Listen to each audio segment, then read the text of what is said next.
Content warnings for this episode include possible discussions of transphobia, bullying, and gender dysphoria.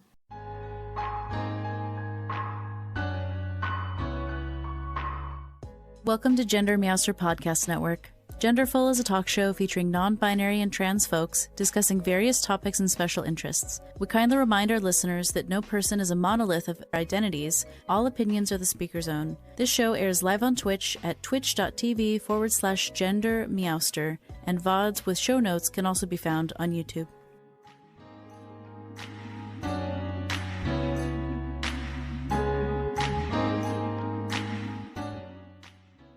So hi everyone, I'm GenderMeowster. I use they/them pronouns, and I will let my guest introduce themselves. Hi everyone, I'm Lee. I also use they/them pronouns. Hi Lee, it's so awesome to have you here. It's cool to be on. Hi. Yay. Hey everyone. Yay. I'm reading you all in chat. Hi. all the fun. So Lee, I am so thrilled to have you here. This isn't the first time that we've spoken or even had you on stream. No. You actually helped a bunch with the WPath 8 work that this community did. You and your Cuddle spouse. Cuddle spouse was very helpful for parsing through all of the language. Yeah, that was so phenomenal to have both of you work so hard on that. So I'm so grateful that we get to have you. You made her blush. Oh. It's so nice to have you on stream and to get to actually interview you about you instead of, only the social justice work that we did together. So, just for starters, before we launch into sort of our special interest for the day, I wonder if you could tell us just a little bit about your backgrounds. You shared your name and pronouns, but I wonder, what are some of the things that you like? What are some of your special interests before we dig too deep into your gender history and all that stuff? First of all, here is one of my special interests. This is Squeak, our very first kitty that adopted us. So his special interest number one. We also have 2 other cats and a dog. So those always demanding attention. I play games. I play a lot of video games and a lot of TTRPG games. I kind of grew up playing video games, so it's always been a thing since I was a kid, maybe 5 or 6. We got an Amiga. It kind of progressed from there. TTRPG games I've been playing for about 15 years, maybe. Various games with various different people. And it was inevitable that I was going to wind up writing them because that's how my brain works is, it's a new way to tell a story. I resisted it for a while, but no, it was always going to happen. I love reading. I love books, different types depending on what mood I'm in. I'll pick up whatever looks good, really, and read it. I've always been a reader. I was a bit late starting to learn, so I've just kind of been making up for lost time ever since, I think. I like doing some crafty things. I do a bit of wood burning and a bit of leather crafting. Something to do with my hands because I do a lot of stuff with my head. And yes, writing. Yeah. And writing. I write a lot. I write stories a lot. And some creative nonfiction and some blogs. I always have a list of projects a mile long somewhere in the back of my head of, I could do this and I could do this. I could do this too. Poor Cuddles is used to just sitting there on the bed and me just suddenly turning to him and go, Cuddles, I had an idea. And proceeding to explain in detail whatever random thing my brain has thrown up at me. But no, I've got a few things that I like to do, and obviously I like getting cuddles from my cuddles. There is a reason we are called the Cuddleses.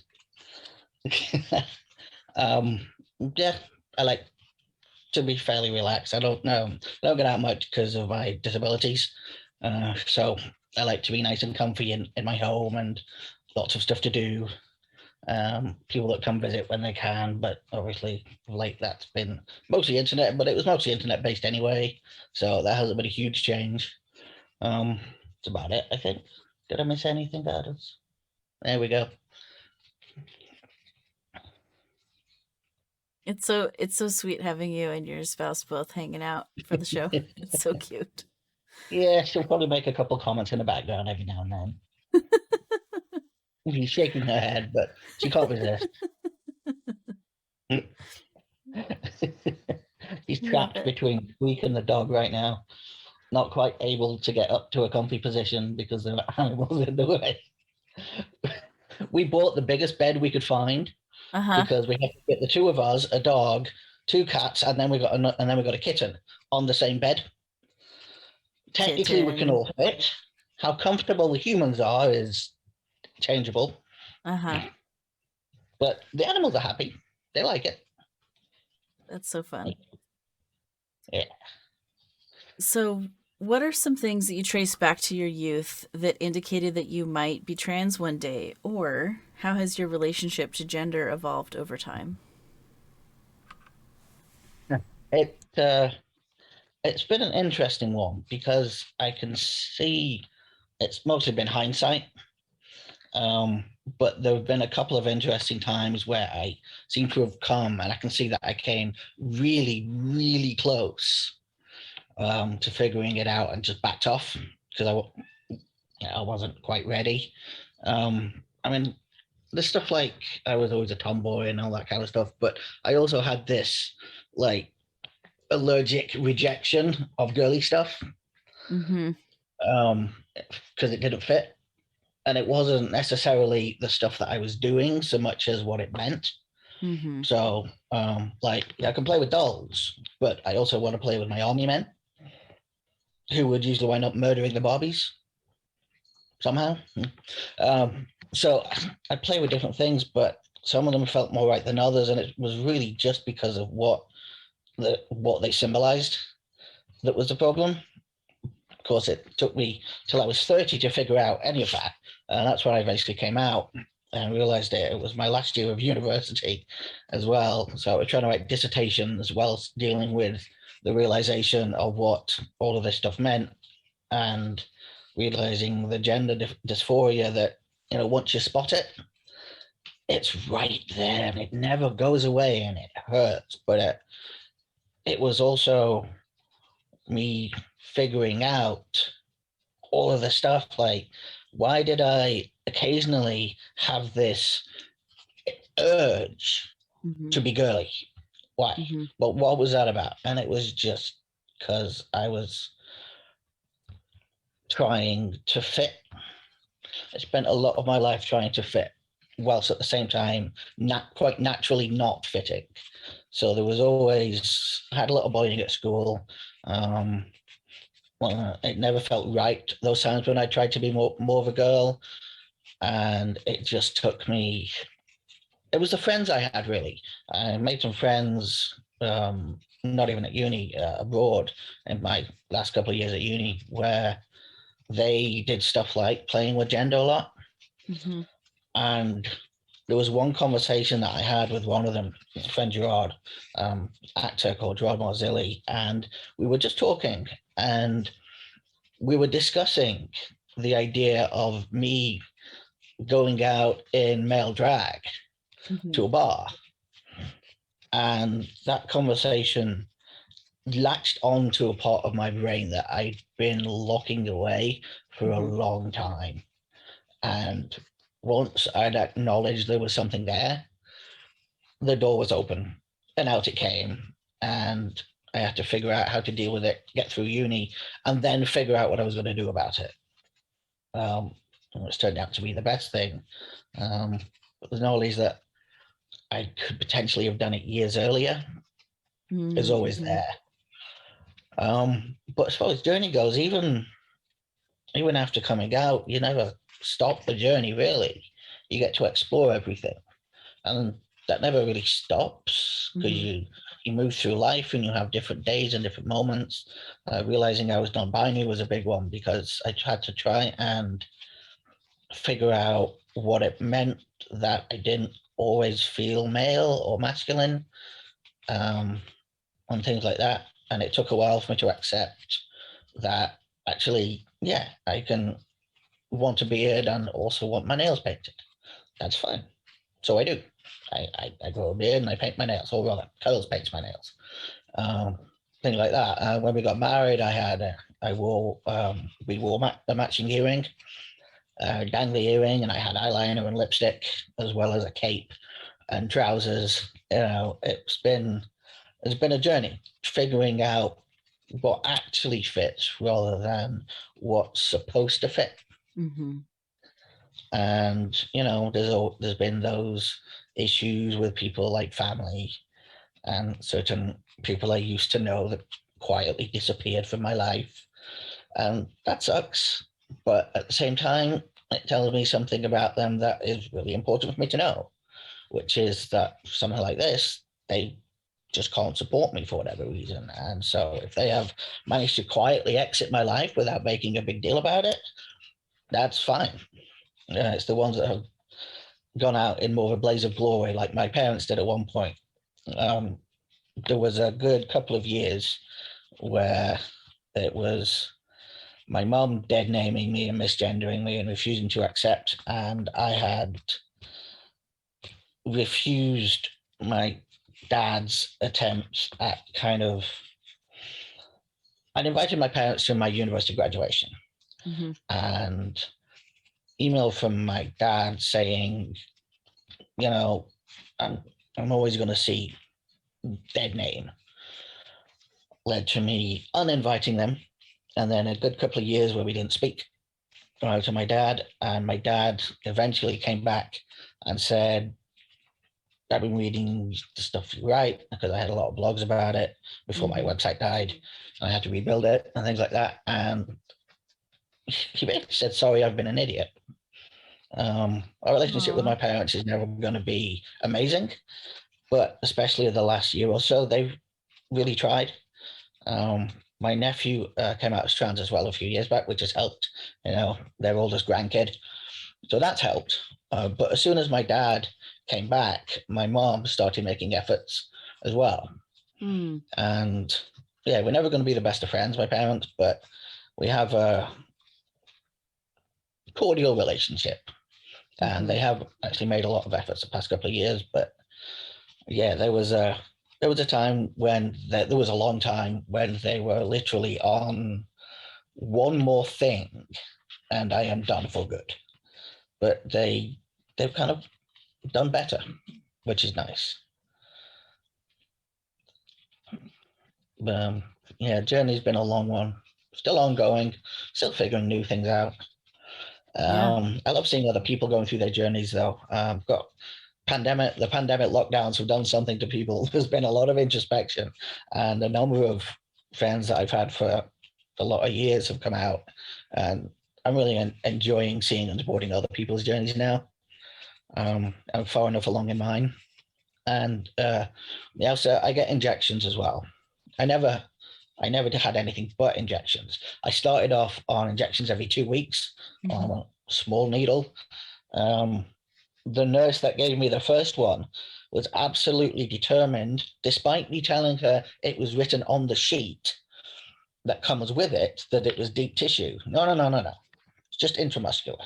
So she injected it into here, right there.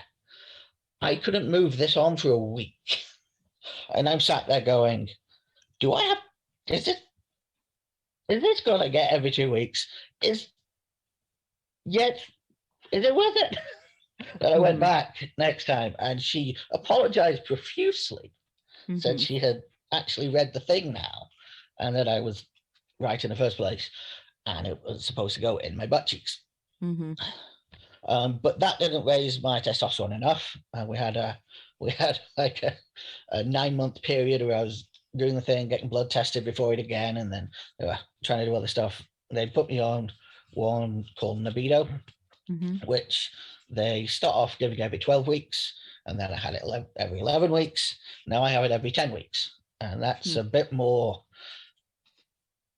That took a bit longer to get used to because it's quite viscous, kind of a little bit gloopy. And I learned very early on from a very friendly nurse, if you hold it and warm it up, it makes it much easier to get into and therefore out of the needle, which makes it less painful. But when you start off, you're likely to get some pains and some muscle spasms and some stinging. That will taper off as you keep getting it. So you can look forward to being like me, who just takes whichever butt cheek is due this time, because we alternate them. And I move that foot off the floor so there's no muscle pressure on it at all. Gets injected in, a little bit of pain sometimes towards the end, and that's it. It used to be that 5 minutes after I'd had it, I was trying to walk home and I'd just have this needle stinging in my butt. And it used to really hurt to come in a lot of time as well. But honestly, you get used to it. Your muscles get used to it. They start to expect it coming every so often, and it stops. They stop reacting like that. Your brain basically just gets used to it. This happens every so often.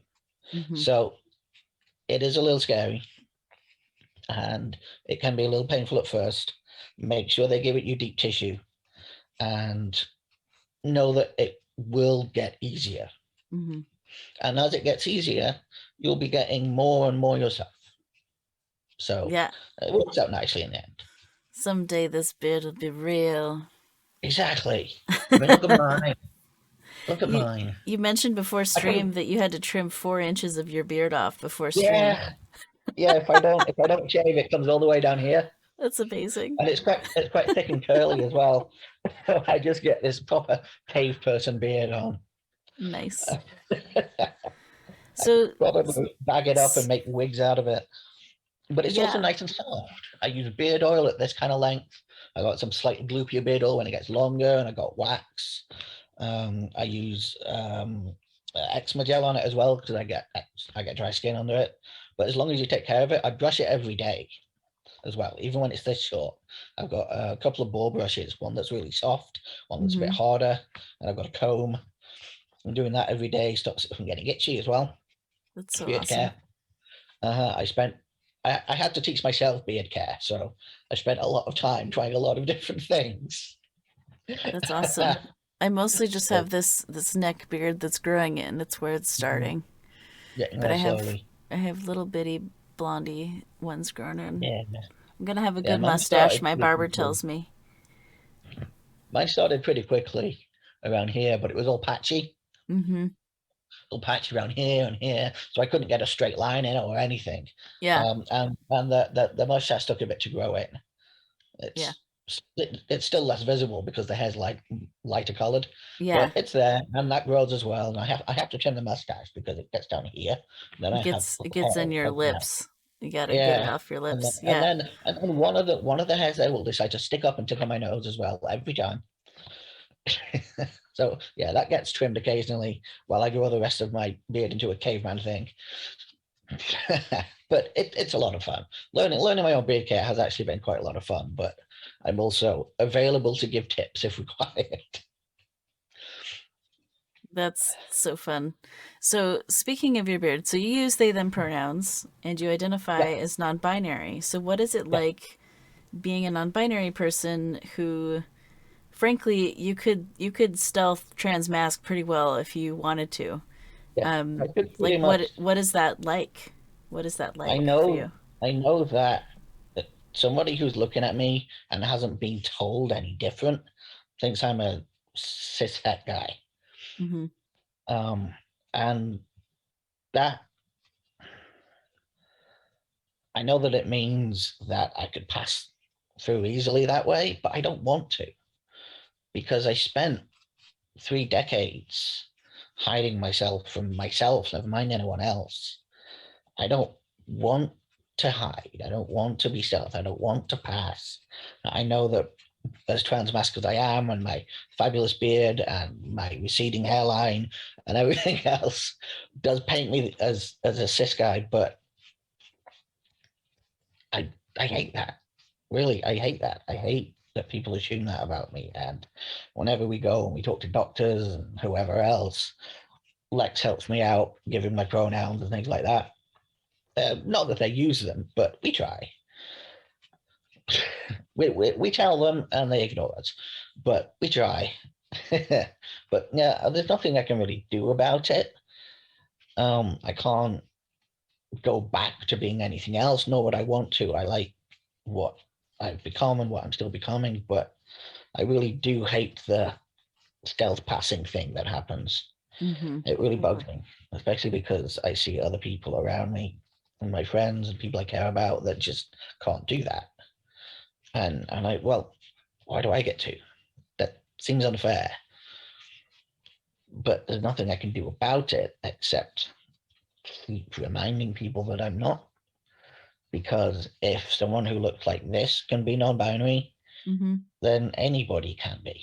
Yeah, I If I can was. change from being what I was to this, then anybody can be whatever they want to be, but still be who they are, you know? Yeah, I was on a Zoom call yesterday with an AFAB person who still presents femme but uses they them pronouns, and we Mm. were talking about how challenging it is to be a femme presenting non-binary person. Like Yeah, like yeah. you know, maybe this person is demi-femme or demi-girl or something in that sort of category of like, Mm. a couple steps. If it is a binary spectrum, which it really isn't, but a couple steps Yeah. away, like still looks the assigned gender at birth, but is very much like they them identified. And Mm. they were just talking about how hard it is to have like long curly hair and like wear lipstick and use they them pronouns. And so I just affirmed for them that like, non-binary people don't owe androgyny to anyone. Like just Mhm. because we're non-binary doesn't mean we have to be androgynous. It doesn't mean we have to be, you know, one end of one binary or another, right? It's Yeah, the whole point is that it it's is. not binary. Yeah, the whole point is that it's not even a spectrum. It's just whatever galaxy bit of the galaxy you want to be in, because everybody's got their own way of being their own gender, and being trans and non-binary is it means you've had the chance to really know who you are Mm-hmm. and make the effort to become that person. Um, but most cis people don't go through that, don't go through the stage of questioning their gender in the same way because they never need to. Um, whereas I think that people that do go through that and find themselves either where they were or needing to go somewhere else, they know themselves a little bit more deeply. Mm-hmm. But in some ways, that makes it more painful when people don't see who you are. Mm-hmm. Because not being seen for who you are is one of the hardest things. Knowing that people around you don't see what's actually underneath whatever you're showing out on the outside, it, that's hard. And of course, non-binary to, I mean, to the general public, but also to a lot of more binary trans people is androgynous. You've got the male and you've got the female, and there's that binary, and then you've got the androgynous bit in the middle where the non-binary people live.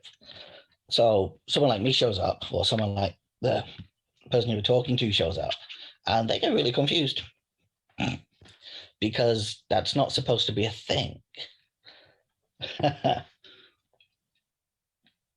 Yeah, But I hear that. it is what it is, and having the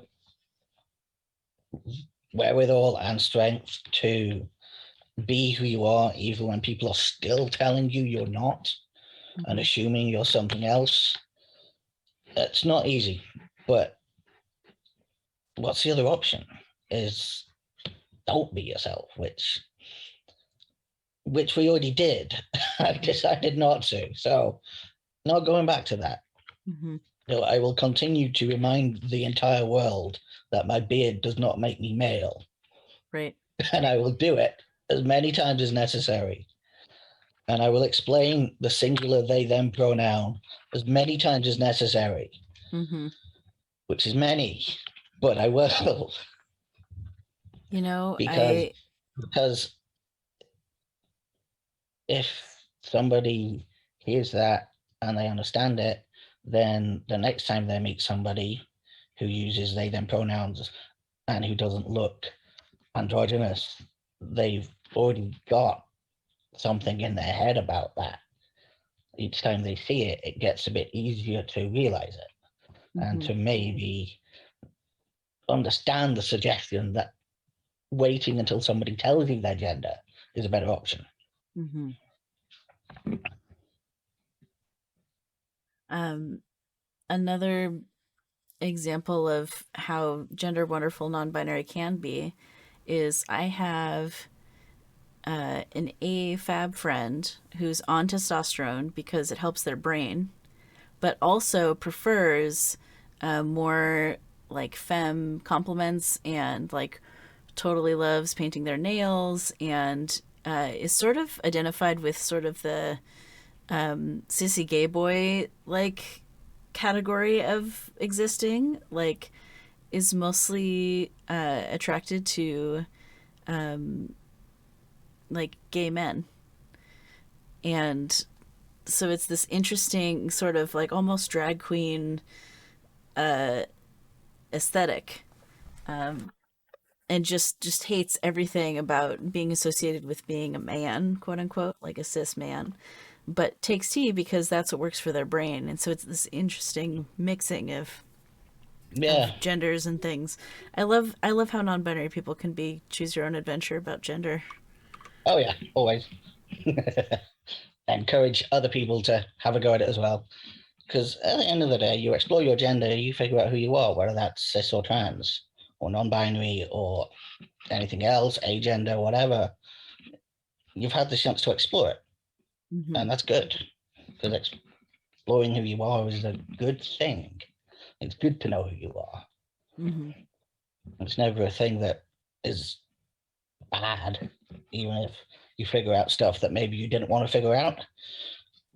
You then at least have the choice of what to do with it. So speaking of exploring gender, how have you used writing to explore gender? Uh, uh, in every possible way I can. I love writing characters, characters that characters drive story, and so I love writing the people. The people in the stories are kind of my main deal, so I get very involved in the characters, and I sometimes I'll start writing a character with an idea of who they are. They'll tell me I am something very different. Um, and I'll have to change their gender, make them trans, whatever they need when as they become a bit more fleshed out. Mm-hmm. Uh, but in general, writing different types of characters, I've always loved exploring people that aren't me or people that I didn't realize were me. I have one book which will probably never actually see the light of day because I wrote it as it was part biography, part catharsis, and part me realizing I was trans. And Mm-hmm. the chances are it's going to stay in its hidden file forever. But that book itself has a lot to do with me figuring things out because I figure things out by writing about them. If Mm-hmm. I'm scared of something or I don't understand something, something's happened, I deal with life in stories. So whatever I'm writing, things just tend to pop out and I'll deal with stuff in the stories. Mm-hmm. So gender things have, yeah, they've got quite a lot over the years. Now I am always determined that there will always be queer people in my stories and trans people in my stories, just as there should always be people of different cultures, people of color, you know? Mm-hmm. And the second thing is describe everyone. don't just describe the person that differs from the norm. Describe everyone in the same way that you describe somebody that's different. That I find that's really important. Either describe them all or describe none of them.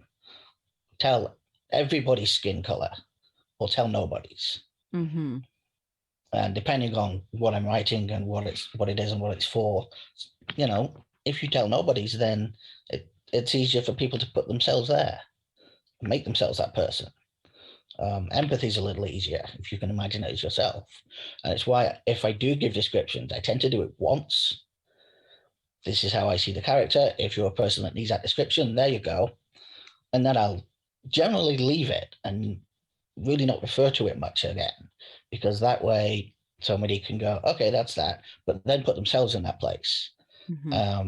And then I don't want to take them out of that if somebody's managed to do that. So I think it's important to always make it available. Tell everybody who you've got, let people put themselves in where they want. So there's a balance in some ways between doing it too much and not doing it enough. But I think the main idea is just describe everyone or nobody, because what happens is people only describe somebody who's not a cishet white person. Yeah. And that's an awful lot of not good things, because it just keeps that as this is normal and here are the people that aren't. No, that and I've been guilty of it as well, of course. And now I'll give everybody whatever details they need to give the characterization, and then as I said, I won't refer to it again unless it becomes necessary in the plot somehow. And that way everybody's got whoever they want, because these characters, some of them are very personal to me, but maybe somebody else needs that person to be personal to them. It's not fair for me to just keep that one for myself when I let these stories out for other people to read. I want them to see themselves and find themselves as well. As much as, putting myself in, I want them to get themselves out of it. Yeah. I love prioritizing diversity and representation in writing. That's so great. I mean, it's important in video games, tabletop games, all forms of creative writing, books, novels, comics, all of it. Have you ever come across a situation when writing where the ideas that you have in your head don't come out on paper? And, if so, what do you do when that happens? How do you get around that? Or do you give up for a while? Like, what do you do? What goes on in my head is this complex hybrid of various different things. I wrote a blog about this recently about what goes on in your head when you're trying to write a story, because often the question gets asked, do you see in pictures or in words? And things are more complex than that. Not many people can actually say one or the other, and that's it. And I find that I have some weird hybrid of all sorts of stuff that goes on depending on what's happening in the story. So I often have issues getting what's in my head onto the page. I mean, that I have that as much as I ever did 10, 15, 20 years ago, really. But all that's happened is I've got better at two things, really. I've got better at finding words for things. I've got better at editing it afterwards. So the biggest thing really is get it out of your head and onto the page. Even if it doesn't describe well, even if it's clunky, what you need is to get whatever's in your head onto the page, because fixing it, that comes later. Fixing it is editing. That's what editing's for. Getting onto the page, that's what the writing is for. It doesn't matter if it's terrible. You make a note that you need to fix that crap, and then you move on. But being able to do that can be really difficult. Shutting up that inner editor that just screams at you that was terrible, really hard, really hard. And I'm still bad at that sometimes. And I'll get to the end of a story sometimes and I'll just sit there like, yeah, pretty sure that was terrible. But then I'll give it to Cuddles or someone else and they'll love it because they won't see what I saw. So there's that as well, is other people are, unless they have a particular axe to grind with you, not going to be as critical of what you write as you are. You will always be the one that sees that clunky sentence that nobody else has noticed. So remember that as well. If people are reading your story, they're reading your story. They're not necessarily there to critique line by line and tell you what didn't come out right. But the most important thing in writing is to get it written. Doesn't matter. If you just write a list of so-and-so does this, and then this, and then this happens, and then that, and you move on, that's fine. Because you've got that story beat down on the page, and you can fix it later when you come back. You've got whole sets of edits you have to go through yet to correct all sorts of stuff. So, if you write something that's bad, it's all right. Tag it and come back. You'll be doing that anyway. Just make yourself a note. I always come out of books with pages worth of notes of stuff I need to come fix. And that's okay. I need to I fix plot holes. I fix a description that maybe changed, a gender that changed, something else that was completely different, something I forgot about entirely, something that I've read back and gone, I have no idea what that just said. I have to figure out what it was meant to say. It happens, but that's where editing comes in. Writing, that's just words on a page. That's all. That's all you got to do. Undo the bit of your head which critiques everything as it goes. That takes some practice though, but that's the best way to do it. So, how do you keep your motivation going, especially during a long project like writing a novel? I'm seeing people in the chat writing that a terrible finished novel is better than any novel that's unfinished. It seems like actually finishing a novel is like a huge challenge, understandably so. How many people set out to write a novel and never get it finished? How many people sit there and never even start? If you manage to write an entire novel, it doesn't matter if it sucks. You've done something that most people can't do. And the thing about writing a bad novel is that the next one you write will be better. Because writing in particular is one of those things you learn as you go. And the more you write, the more you learn how to write. So the second thing you write will never be as bad as the first. The third thing you write will be better than the second. It's just how it works.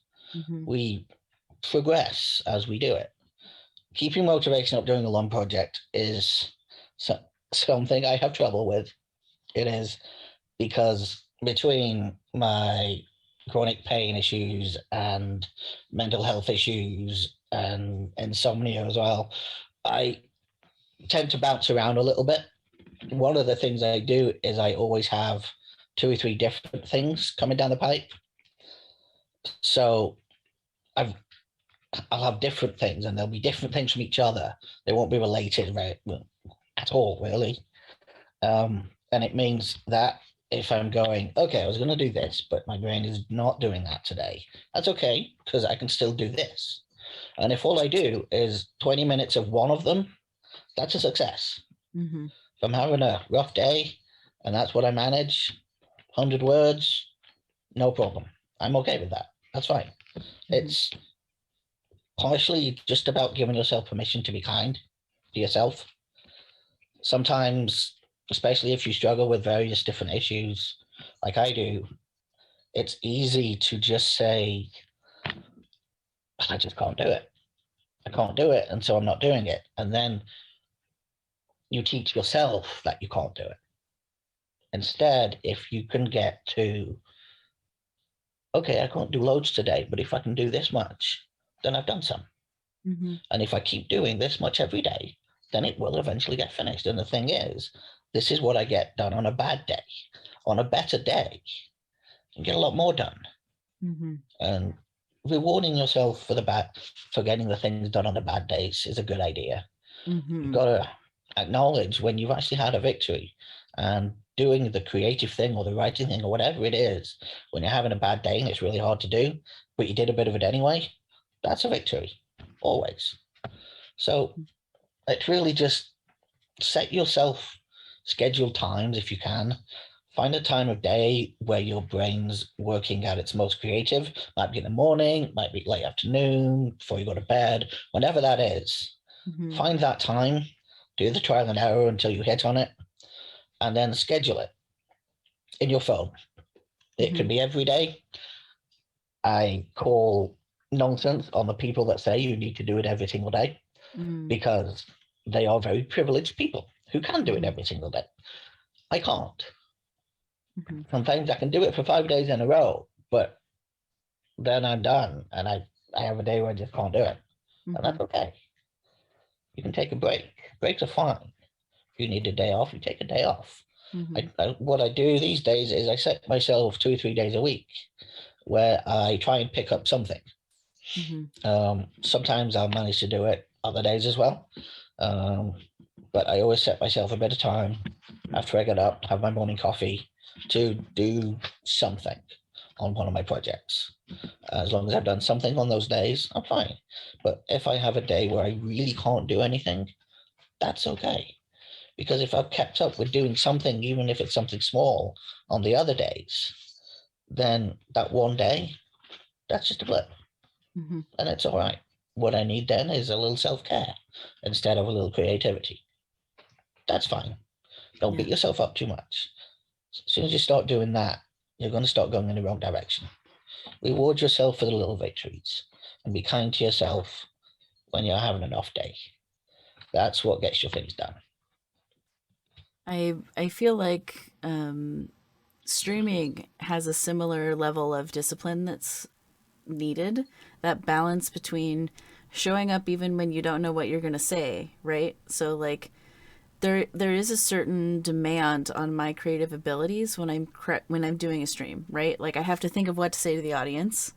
I have to choose what I'm going to stream for the day, even if it's just playing a video game. Like coming up with unique commentary on what the heck I'm doing when I've been playing the same game for 30 hours is like challenging. It's hard to think of like what's entertaining and interesting for people to think about or consume while I'm playing this game that I've been playing for 4 weeks or whatever. And I do have days personally where I just get burnt out and I just need to sleep. I just need to be at rest and not be trying to be entertaining. So it's interesting hearing about your creative process and like just thinking about yeah how challenging it is to show up and how sometimes there is that fatigue. You know, as a fellow disabled person trying to do creative things in the world, like there are times when I'm just out of spoons and I just can't. Like all weekend I was in my bed asleep. Like I probably slept like 10 or 12 hours both nights. It was just I just needed the rest. We had a big charity stream last week and it was awesome and it was so many spoons and I just crashed out all weekend because it just took everything to do that extra stuff. And so I appreciate what Juliet and Maddie said in that chat. And writers get unlimited chances. Y'all streamers have to do it in a single take. It's true. Yeah, There's like you extra don't have pressure when it's to. live, right? Like you have to be on time. Yeah. I'm never on time. I'm sorry, everyone. I'm never on time. It's just like it's my Achilles Yeah. heel. I'm too neurodivergent to be on time. My time management, it's not great. But once we're live, it's a good time. Um, Okay, so we've had a couple of AMA questions in the Discord server that I want to bring in now. So for Lee, what does a typical writing session look like for you? And there's even more questions pouring in, but I'll start with that. Like, tell us. Do you have more about your process you want to share? Yeah, I think we And can tell a little more. does it vary if you're writing a tabletop game versus a novel versus a Yeah, blog post? Like, yeah. where What I'm does the doing, variation come in? it can look very much the same, but what's going on is very different. Um, I usually write on, we've got a laptop and I've got a tablet, and I write on both of those. I rarely write on my phone, just because my phone is mostly used for faffing around things, playing games and all that kind of stuff. Whereas I don't on the laptop and the tablet. I've got a computer which I play video games on console. So I relate those more to being able to do work. So that's the thing for a start. And I have my coffee. I've got a little table that goes over my lap, which I write on. So getting these things out says to my brain, you're going to do something creative. So that's how I start off.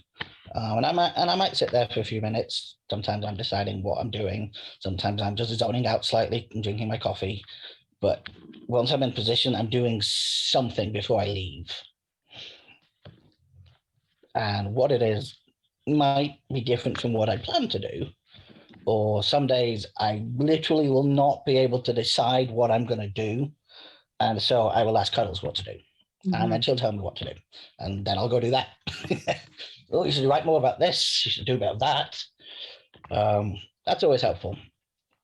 A little bit of outside nudging. So that's always helpful. But when I start, I get pretty blind to everything else. I start going, and because I'm hearing and seeing all sorts of stuff in my head, then I'm trying to get from here to there without losing it in between. I can get a bit focused at times, and then other times my brain will just be like, no, I don't want to focus today. What's over there? Oh, let's look at this up on the internet. Those are the frustrating days when I know I've got something that I can do, but wrestling my brain's energy into the right place can be a chore. For that, I've got a couple of programs that I use. There's one program that I use. Let me double check the name of it. It's basically one of your standard blocker programs, but it's basically you tell it how long to block you for from using stuff on your phone. It's just called Forest, and bit by bit it grows you a little forest. So for those 20 minutes that it's going, it'll start growing its little tree. By the end of it, you'll have a bit of a tree. That's good. So that works on some days. Other days, I need a push. So what I need is a sprint. So I'll set the time and off I go. Sometimes it helps me to talk about it with Cuddles a bit. Sometimes what I do is just make notes, and I'll spend some time thinking about what I could write. What else might go on in this story, what I could blog about, and things like that. But at the end of the day, once I'm in place, then I'm there for at least a 20-minute block. Even if I don't get much done, even if it's mostly thinking and wrestling my brain a little bit, as long as I've been there and I've tried, I'm okay. I haven't failed. That's a little victory. So I've learned in those moments to say, well done on getting there and doing whatever bits I did, and it's fine. You can continue next time, and that's okay. A lot of it just involves being kind to yourself about stuff when you haven't done whatever target you set yourself, or you haven't done X or Y or Z, and you haven't done enough, and all of that kind of stuff is really unhelpful. The best thing you can do is acknowledge where your limitations are. And once you've got that, remember to be kind about it when you hit them. So being kind to myself has been much more productive than trying to beat myself on has ever managed. Trying to drive myself on when I can't never really works in the end. For some people it does, and I know people that do that, but it really doesn't for me. It just burns me out real quick, and I stop wanting to do it. So I still want to enjoy what I'm doing, and there's no point doing it if I'm not enjoying it. That's sort of the point. That's why it's a hobby. That's why I do it. And I hope other people enjoy reading it when I'm done. But first and foremost, I need to like what I'm doing, otherwise I'm not going to do it.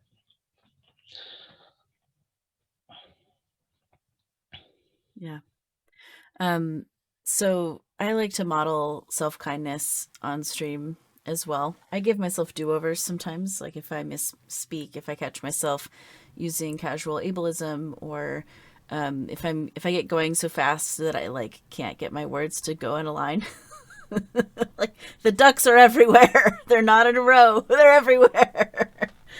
And so I wonder if you've ever considered having writing streams where you have like a study hall or office hours where you're on stream, but you're doing your creative writing process, and people can maybe tune in to the stream to also do their writing process.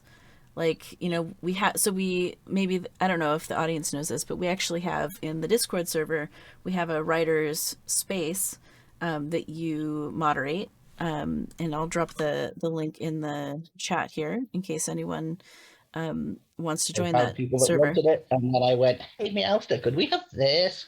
I'll mod it." Yes, Yeah, which is and I mod it. so wonderful. But as you were talking, I was just imagining how interesting or fun it might be to have a study hall type stream where you're on stream, but the whole purpose of the stream is to hold space for this writing process. You mentioned doing a writing sprint, and I'm also curious. Someone asked in the chat about writer's block, and I know you already talked a little bit about the struggle between translating from brain to page. But I wonder if using those sprints and having streams about sprints, you know, yeah, I'm curious about that as an option. I have done study hall streams before. I mean, we also had our WPath 8 streams that we did, but I've done streams where it's like I'm just going to throw the stream up on a time that I'm not normally scheduled because like I want some company and some accountability while I'm like working on this project. And like my brain doesn't want to do the thing, but then if I'm on stream then it's like, well, I can't just wander off and go heck off because there's, three people You're watching watching. me. So I have to actually do the No, thing that I set out to do. Yeah, I'm curious if you've thought about that or what your thoughts are about that. I haven't thought about doing a stream like that, but actually, that sounds like a decent idea. Actually, that would probably be pretty cool. In the writers chat there, we're going to start doing a few fun things. One of them is writing prompts, but another one is writing sprints. But in some of the sprints, I'm planning on doing some kind of regular ones, or at least scheduled ones during the week, depending on when I'm free and stuff. I suppose for the writing prompts, I could set aside some specific time to stream, so that folk who might otherwise struggle with finding the time for it can sit with me while I do the prompt. Cuddles finds that much easier. If I'm writing while she's writing, she finds it much easier to focus. Otherwise, she'll be zoning out, watching whatever game I'm playing, anything else. But if I'm here writing, she writes much better as well. That's a good idea, actually. If you guys there in the chat would be interested in me doing that, then definitely I can look at that. Yeah, we have at least two people that have said that they love like watching someone else do their creative process helps them with theirs, and that they can't wait for that as an option. Okay, Maybe even then three people would be interested. that is a yes. Go join the writers chat in the Discord if you're interested, and I will talk with Cuddles about setting some of that up. What do you think, Cuddles? Cuddles agrees. Nice. Well, let me give your Twitch channel a shout out in the chat right quick so folks can go drop you some follows. Yep, Um, it doesn't really exist yet. There's nothing there at the moment, but there will be. This sounds like it's going to be the first thing that will be. nice.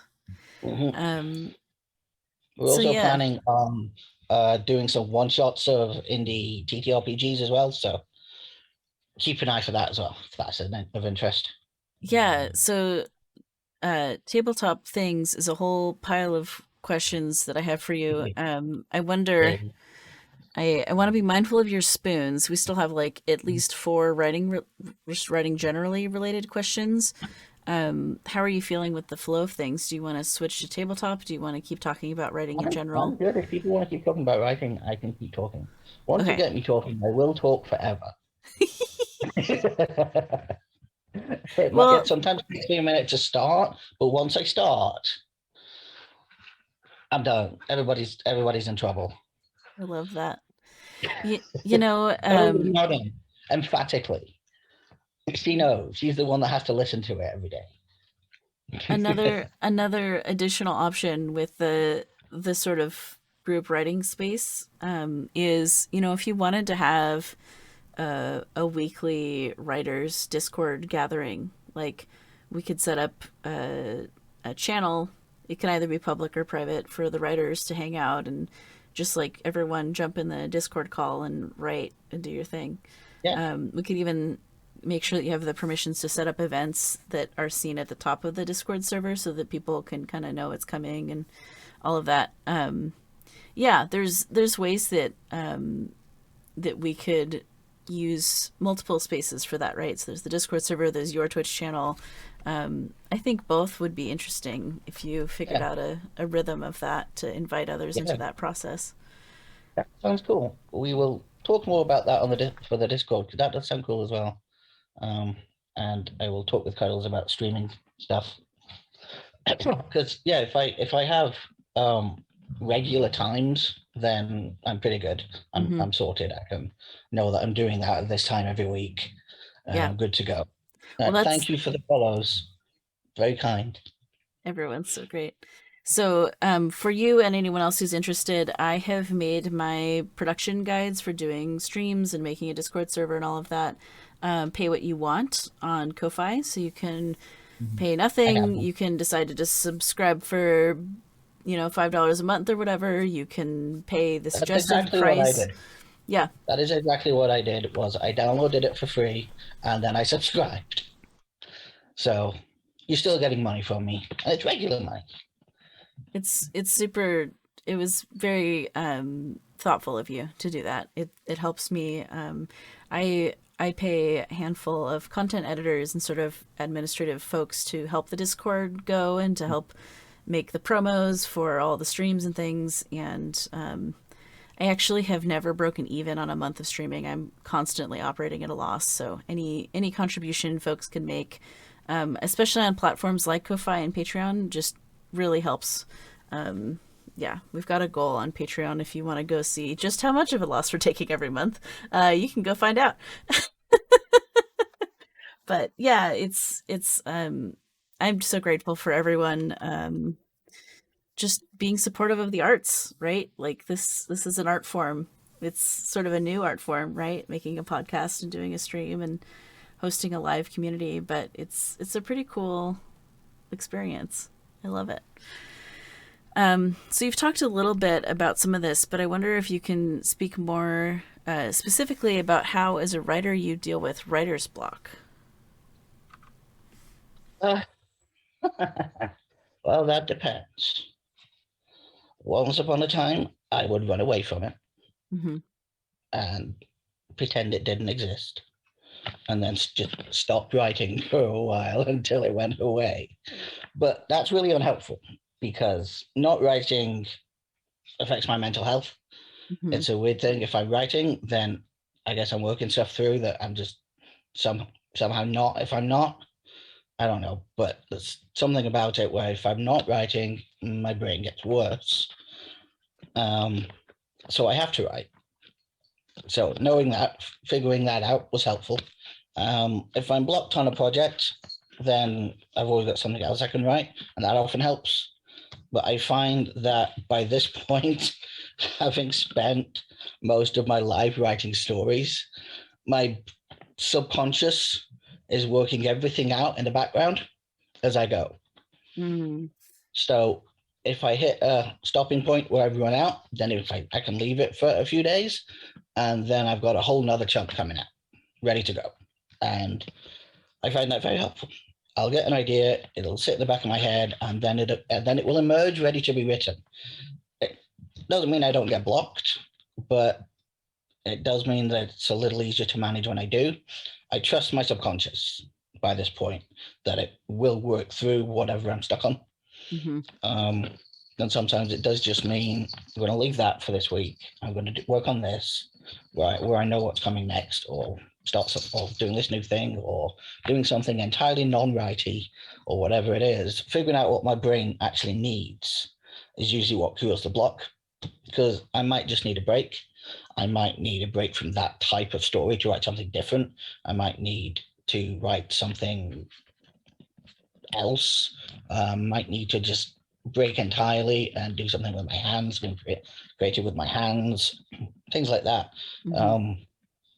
And it does just depend on exactly why I'm feeling blocked. But I found that there's always a reason, and figuring out what reason it is always the way around it. Just sitting in one spot and going, well, I have writer's block, has never helped. Never ever helped. But yeah, digging into my brain a bit, figuring out what's the problem, or if I can't figure it out, then just try all the different things. Eventually I get to what my brain's actually saying, no, but please do this. Please do this for me. And then you can go back to that. And that's what's usually happening, is my brain just asking for a break or for something else, or sometimes even telling me that this story is not working this way.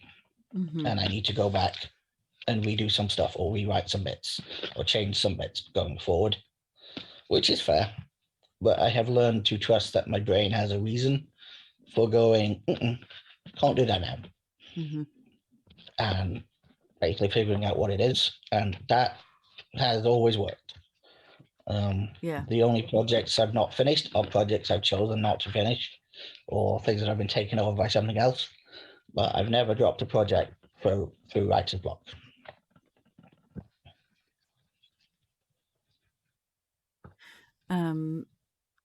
So I maybe should have asked this at the top of all the writing questions, but how long have you been doing creative writing? Pretty much ever since I learned how to write stories as a kid. I used to write little stories when I was 6, 7. I'm now 38. So I've got about 3 decades of story writing under my belt. It means I have been through all of the things and figured them out on the other side somehow. And I'm still going because I still love it.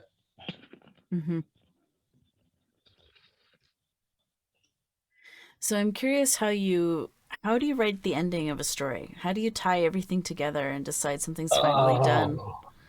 Endings are the bane of every writer's life. Oh my God. Get my drink refilled by the Cuddles. Yeah, endings are the bane of every writer. One thing which actually always sticks out to me, and I always remember this, is I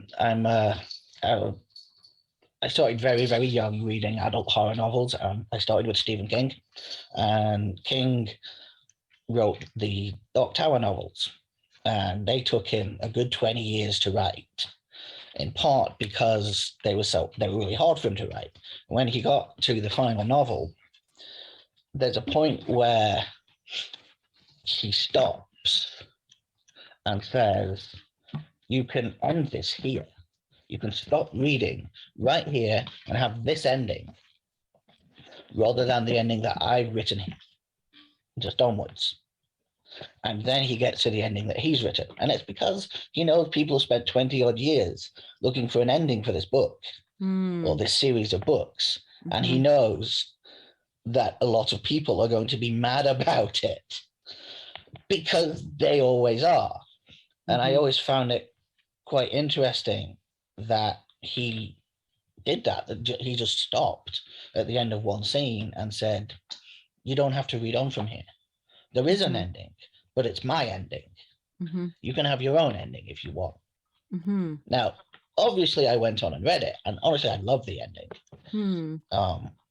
I thought the ending was fantastic, but I can see just people that were looking for something different getting really angry that they spent 20 years on this book series and then just getting something that they don't want. People are pretty, people go a bit, they go a bit hard when it comes to endings of things. Yeah. You can't not see it. Anything that ends, any book series, any TV show, any series of movies, anything that ends, people are unhappy about how it ended. Really unhappy about how it ended. And then others love it. So endings are tricky because it's easy to start thinking about what somebody else is going to want to see at the end after getting through that. But that, I find, is a really good way to stop it from happening. If you get really self-conscious about the ending, you're going to write a bad ending. I know because I've done it. I've written terrible endings to things. After writing something pretty good before it, ended terribly. And I know exactly which things I've written which have done that, but I've learned from them. And now I have learned that setting aside my self-consciousness over what somebody else is going to think of the ending is really important, because otherwise I get stuck on it. And at the end of the day, whatever story I've got going, it continues, and it continues beyond the ending. All you're doing is you're choosing a point in time and saying, this is a good place to stop. That's all. Unless you're literally destroying the universe, it carries on afterwards. So go until you find a natural place to stop. That's all. It does make me really, really bad at judging how long stuff I'm writing is ever going to be. I'm terrible at that, because I will just keep going until I get done. But I find that that's the best way to do it for me. Instead of sitting and going, okay, it has to stop, this has to happen, and then this, and then this. Go, keep going, and you'll find a point where your characters say, okay, you're done telling my story now. I'm going to carry on. And that really works. But obviously that process doesn't work for everyone. The biggest thing is not thinking about other people in it. Because you've written this whole book yourself, or this whole story yourself, and ending it is very personal. Endings are very personal. That's why people get so het up about them. But that means that your ending is personal to you. And so only you really know the best way to end your own stories. Finding that bit of info in your brain, that's the thing to do. Even if it takes a few tries, you can rewrite endings as many times as you need. That's the thing. You can separate them from the main text and write until you find the right one. And then there's your ending.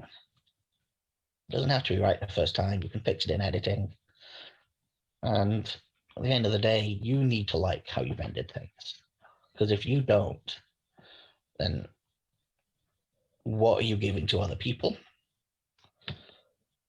So if it takes a few tries, that's fine. It doesn't matter. Fun thing about writing yourself a book or a story is you get to do it, and you get to choose what's what and what things mean and what ridiculous things are in your universe, and you can end it how you like. If what you want is a fairy tale happy ending, you write yourself one of those. Doesn't matter what anybody else might think about it. You write what fits with your book, and that'll work. You love that. One of the questions from the audience is, what was your first story? I don't remember. As I said, I was really young when I started writing, so I do not remember in the slightest, but I do have a story that Cuddles loves. Yeah. When I was about 7 or 8, we had an assignment in creative writing class, which was to write a poem about an insect. So little tiny me wrote a cute poem about a daddy long legs that had lost its glasses and was trying to find a way to the opticians. Because you know how daddy long legs, they always look like they're drunk. I decided it was because they were just blind. And this daddy long legs needed new glasses and was trying to find its way there. And my teacher liked it so much that I had to go round to every class in the school and read it to them. I think my fear of public speaking started there. But it's a very cute story of little me. Yeah. So yeah, that's the first thing I remember writing, honestly. Mm-hmm. I don't remember anything else, but that memory is that one stuck. That's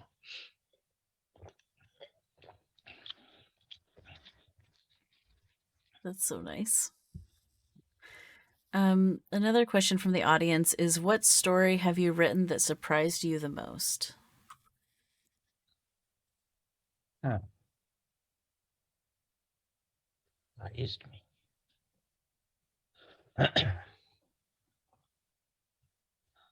I am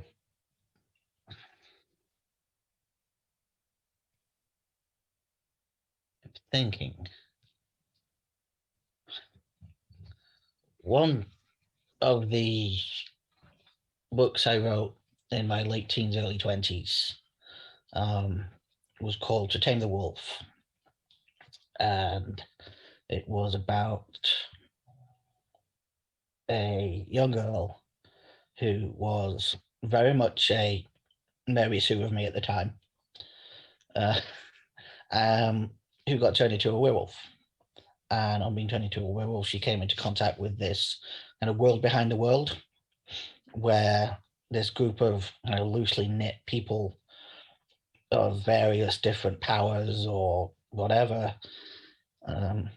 came together and used what they had to protect the rest of the world from bad stuff happening, demons and witches and all that kind of stuff. It was very, very, very, very urban fantasy.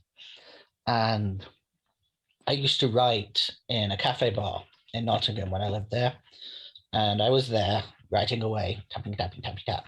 And I was halfway through the next paragraph before I registered that I just killed a main character. Hmm. And I stopped and I cried in the middle of this cafe bar over my character dying. It was, yeah, because I tend to, when I'm writing, I'm just flowing forwards. If my flow's on, I'm gone.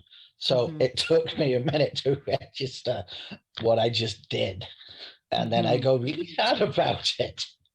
I'm a little bit better now at paying attention to what I'm writing, but every so often something like that will happen, and I'll kind of have to backtrack and go, "Wait, what did I just do?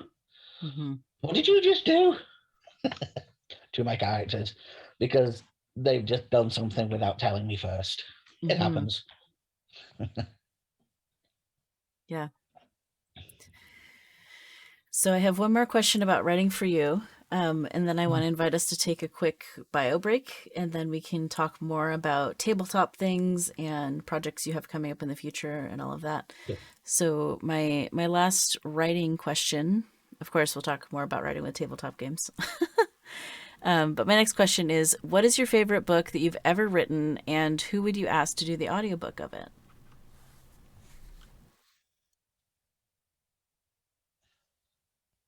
Favorite book I've written was, it was an anthology, actually. It was the last thing I actually managed to release as in book form, which was a few years back now. It was an anthology called A Rotten Core, and it was basically a bunch of rewritten fairy tales that I had written over the course of a decade or so, plus one or two of my own. And some of them got very dark and disturbing, very much like the originals, but I'd sort of taken the sanitized versions and rewritten those into disturbing versions all over again. So that's basically what's in that book. There's one story in that book where, and given the reaction in chat. I think somebody else is going to really enjoy this. Where I read Sleeping Beauty, and I had fallen at the time for a lady who I had association with through work, and I'd fallen for her quite hard. She was married to a gentleman that was somewhat abusive, and I couldn't do anything about it. So instead of feeling completely helpless, I turned her into Sleeping Beauty and made her a transgender prince to rescue her, because I couldn't do that in real life. That story still means quite a lot for me. A lot of the stories in that book are quite personal. They were often written in tough times, and I always loved fairy tales as a kid. I always read the originals. And the first book I ever released was written literally because I saw an advert for Cinderella 2 and had a huge rant about trauma. And then I wrote another version of it. So fairy tales are really important, and Erotic Core was these that I'd written, and I kind of went through and re-edited them, but I kept the stories the same, and they were just mostly written during times of trauma, and so they came out really dark, but I really liked them, so I put them all together into this anthology, and that's currently my favorite book. And one thing I really love actually with that is to have a different person read every story. That would be really cool. That is something I cannot at all afford because, paying people and stuff, but that would be really cool. And I know a number of voiceover artists, and there's others that I just think are really good. So, Cuddles, of course, would need to do one because I love Cuddles reading. We read to each other, and I love Cuddles reading to me. I've got some friends as well. A lady called Tracy Clifton does some great voiceover work. Does a lot with podcasts called Earbud Theatre. It's primarily a slightly scary podcast, so go in carefully, but she does a lot of good characters and she loves them. Throws herself into everything that she does. It was amazing. Another lady I know, Amelia Tyler, she's been coming up pretty fast the last few years through voiceovers in indie games, and she's got her way into stuff like the Pathfinder games and things like that. And she's barely recognizable in every role. She's completely different and really good at what she does. So she's another one. Another friend I have, America Young. She does just about everything. She acts, she directs, she produces, she's a stunt director, but she also does voiceover. She is, in fact, do you know the YouTube Barbie channel? I don't. That's my friend America. She voices Barbie. Nice. And when Ken shows up, that's her husband, Dove. And she's voicing Batgirl in the video game that's coming out, hopefully this year. Nice. Again, just somebody who is very talented and very good at what she does. Friend I mentioned earlier, Gerard Marzilli, again, just very good at what he does. He's a great actor and he's got a great voice. I definitely took him into one of them. And now we get into fan casting. One of my favorite voiceover artists is Alex Wilson Reagan. It's got to the point where I can recognize her in a game when I hear her voice, because she's done stuff like she was a female inquisitor in Dragon Age Inquisition, things like that. So she's done a lot of stuff that I've really enjoyed, basically. So I've got to the point where I can recognize her voice, even when it's disguised. The other lady, Eliza Pearl, she is, again, great actor, great singer, great voiceover stuff. And I have to add on to the end of that, Jennifer Hale, because FemShep, Mass Effect, FemShep, Jennifer Hale, always. Love it. And possibly Linda Carter, because Wonder Woman. Okay, I'm done fantasy now. I would love to be able to do something like that with that book. Is all. It's unlikely to ever happen, but it's a dream. I'd love to get just all these different people to read these stories. That would be awesome. I love it. So you have an itch.io page that you use to I distribute do. your tabletop I things. do as of I do as of Friday because we Nice. released Brand the new. first Team Cuddles Productions game and also a brand new system, a game and a new system on Friday. We spent all last week putting it all together. Cuddle spent all last week drawing frantically as I tried to put everything together and do final edits and design a layout and everything. So yeah, we spent all last week doing that. Got it out just after midnight our time on Friday.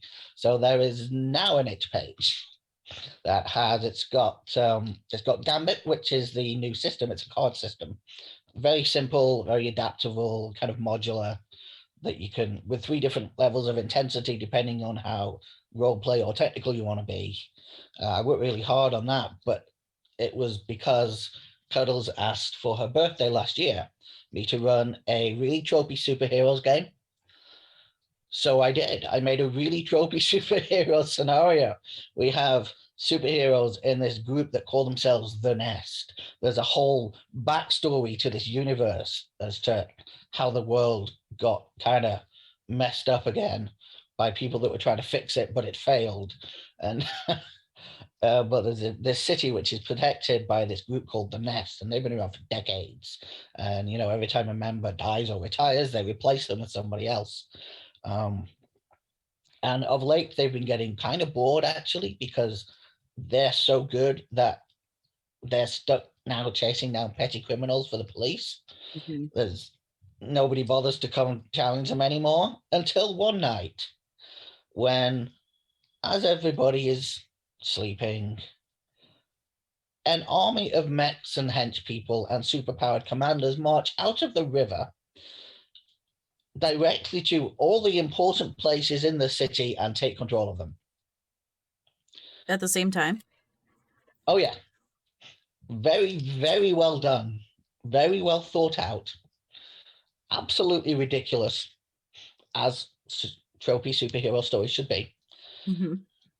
Doesn't necessarily have to make sense, which is good because it kind of doesn't. Don't think too hard about it. It's a tropey superhero story. And then the tropey superheroes have to go and fix everything. So we've got tropey superheroes getting to be all cheesy in their primary colors. And we've got a Hmm. supervillain who gets to make her big supervillain speech, and lots of hench people and superpowered commanders and mechs to destroy on the way. It was a lot of fun. And I really liked it. And I really liked Gambit. And so I was halfway through putting this together, and I just kind of sat here and like, you know what, Cuddles? I think I'd like to release this once it's done. So I did. It took a bit of time to actually get around to doing it properly, but there it is now. On the itch page, you've got just Gambit by itself.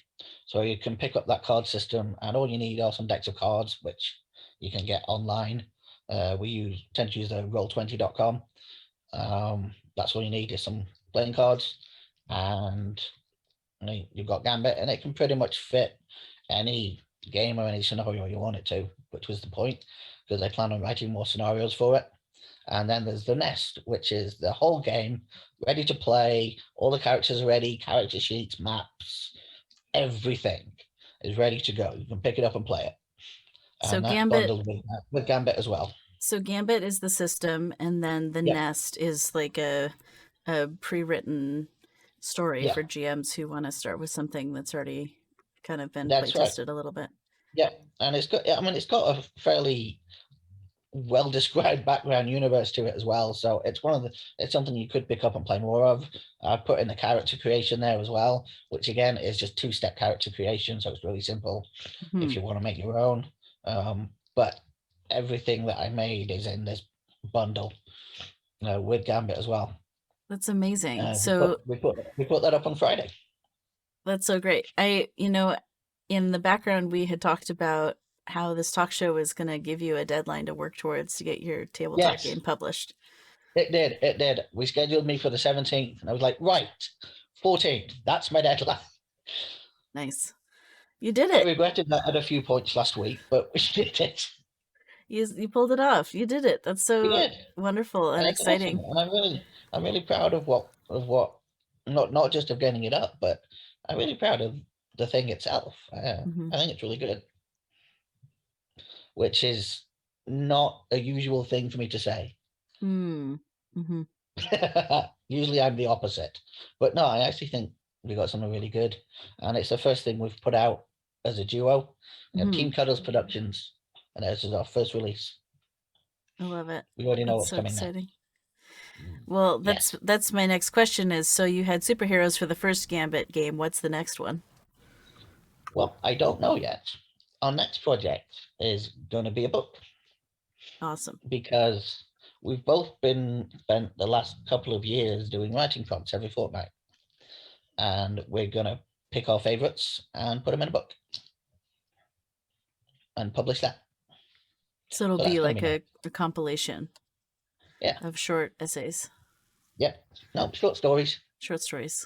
I'm writing prompts. Yeah. Nice. Half of Cuddles, half of mine. That's so rad. Uh, so as to what's going to be next for the TTRPG, I'd like to work on Void Watchers, but as I said, that's really big, so that'll be a bit of a while. So I may, in between times, either pick up something else or, I mean, Cuddles has a birthday again this year, so I'm sure she'll ask for another game. Maybe that, whatever that happens to be, we'll see. But something will hit me at some point, and I'll be like, okay, that's the next one, and I'll make it. So I can't always predict when the next thing or a specific thing is coming, but I can usually tell you what projects are coming down the pipeline. Hmm. So there's Void Watchers, and there's this book, and there's a new book of my own that I started writing as well. So awesome. So you mentioned that you use cards, and it's interesting that you're using cards instead of dice. You just use a regular deck of playing cards. Yep. Could you explain a little bit about that mechanic and why you chose it? Yeah. So the cards you need is every player gets a deck and the GM gets a deck. Um, you can do it online. That way you have no issues getting enough decks together. But you can alternatively shuffle together a couple of decks for the players and one for the GM. And then each of the players gets a hand of 5, which they have to keep loaded from their own deck. So anytime they play a card, they replace it from their deck. The GM doesn't get a hand because the players are the ones that get to do the tactics. If the GM had a hand, it would be tilted too much in the GM's favor. The GM just gets to draw whatever's on top of the deck and decide what to do with it. So essentially, what you do is depends a little bit on which level of technical you've got. So there's the fully role-playing version where you don't have hit points, and the GM and the player role play anything that happens to the character. So the character gets shot, the GM will decide where, and then the player will role play that. If GM says you've been shot in the shin, then you get to be shot in the shin, and you now know you've been shot in the shin. Second level is I have a kind of a body silhouette and a character sheet with a little text box so you can type in what the injury is, and also a yellow and a red checkbox. So if you get hit in the head once, you write in head injury, check the yellow box. If you get hit in the head again, you check the red box, and then you're unconscious. Hmm. Unless you have permadeath in your game, which you can have, and then you're dead. But we don't tend to do permadeath much, so will tend to be just out of commission. The highest level of technical has you doing that stuff plus drawing some cards to give you your health points at the start of a session. So you draw a number of cards, add them all together, and that's your hit points. So that depends entirely on what level of detail you want to go into about it. We like role play. Some others in a group like a bit more technical, and so beta testing it with them. I decided to just give 3 different options because that makes it more accessible to everyone. And the gameplay itself is pretty simple. As a player, you have your deck of cards. You want to do an action. You put down a card that you hope is going to be a higher number than the GM draws. So if you put down a 7, and the GM draws a 6, you've succeeded. You have, when you play a picture card, you get the option to play another card on top of it, or use it as a bonus. The GM will give you something good for having that picture card. And if you get a joker, you get a special present. Something good happens, basically. It's like getting a natural 20. Yeah. Nice. Your joker is your nat 20. You pull that, whatever you're doing, it succeeded. You pull a picture card, you can either use it as a standard card, but you can put another one on top of it, or you can ask for something nice from the GM to happen. That's it. It's simple, but the tactics can get pretty deep depending on how you play it. Especially if you're playing it with the most technical, with the hit points and everything, it can get quite technical. So that's why it's pretty modular. So all the different bits of how the game works can be changed, added to, hacked, pulled back on, however you like, which is really important to me because I know that a lot of what keeps people from tabletop RPG gaming is the complexity. The games that people tend to hit first are like Dungeons and Dragons, which is super. It's a lot of rules to learn. Yeah, I mean, Dungeons and Dragons culture aside, the game itself, I can't stand it. It takes forever. I just sit here going, why am I playing this? I hate this. I really don't like the system. The same for Pathfinder. It's exactly the same. You mean Mathfinder? Yeah, Pathfinder. It's just so complicated. I have dyscalculia, so I can't count. And I also struggle to remember the extra bits and pieces. So if I've got a bonus there and a bonus there and a minus there, I forget them all. I have no idea. I need somebody to prompt me. Otherwise, I forget everything. Or it takes me 10 minutes to trawl through my sheet just to remember. I can't deal with those games. I just can't do it. So I want something simple. But I also understand that other people like technical. So Gambit was made so that it could be really easily adaptable to whatever you need or whatever your group wants. You can find a happy medium, and it's there, so you can hack it. You can hack it into whatever you need it to be. That's the whole idea behind it. In fact, Cuddles and I have a TTRPG game that we are going to be building, that we are hacking Gambit in order to use. It's a game. I don't know if any of you folk know a writer called Gail Carragher. Wrote Pirates or Protectorate, a bunch of other books, really, really good steampunk books, really good supernatural steampunk, and very queer friendly. Not the last one, the one before made me cry because there was a trans vampire who became the hive queen of the house. Nice. Yeah, she's grown up a lot around trans and queer people herself. She's straight, she's cis herself, but she's grown up around so many of us that it just kind of naturally comes into her work. And so they're very queer friendly, and they're very good books, and they're very easily readable books. And the universe is really cool. And one day something was said, and then me and Cuddle sat there and went, you know what? We could make a game out of this. And so I asked Miss Gail very nicely, and she said, absolutely, as long as we make no money off it, obviously. Yeah, she's happy for us to make a game. It kind of got put on the back burner because of life stuff, but we're bringing it back, and especially now we have Gambit to go. Yeah, we're hacking a couple of things into it to make it work with supernaturals and humans, but it's going to be fun. Call it Happens and Hijinks. That's so fun. So that's going to be fun. Would Cuddle Spouse like to say anything about the game that you two co-wrote, or would Cuddle Spouse prefer to be anonymous? Cuddle Spouse is sitting in a corner going, oh God, no! Okay, that's fine. You don't have to say anything. I just wanted to give you the opportunity to chime in if you wanted, because you've made some side comments to Lee. So I wanted to give you a chance to just speak directly to the audience if you'd like. If you look at Gambit or the Nest, the artwork was all done by Lex. The reason it looks good is Lex. It It wouldn't have looks looked so great. anything like that Yeah. if it was just me. My cuddles made all the art, and it looks really cool. Well, and it looks like you have Gambit available for a very affordable price, $2.99 Yeah, US. yeah. And if that's still not affordable for you, if you scroll down to the bottom, there's also community copies for free. Amazing. Same with the Nest. So if the Nest is $5 at minimum, and Gambit's $2.99, and if that is too much, because I know it can be, I'm in the same boat. Community copies of both are available, so you can get it for free. So generous. I love the Yeah, I artwork know on what the it's like. Nest I know what it's also. like to be a gamer that and not be able to afford the games. It sucks.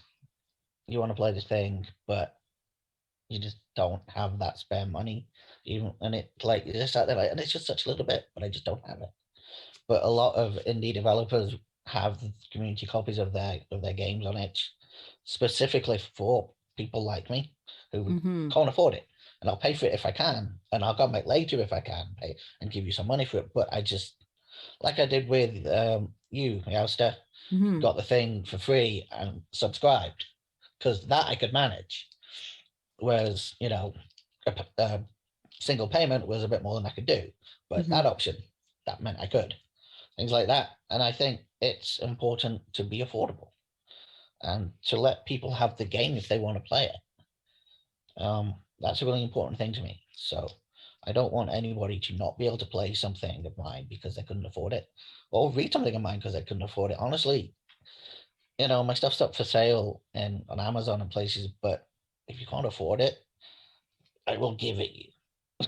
I just want people to get the stuff Mm-hmm. and be able to see it.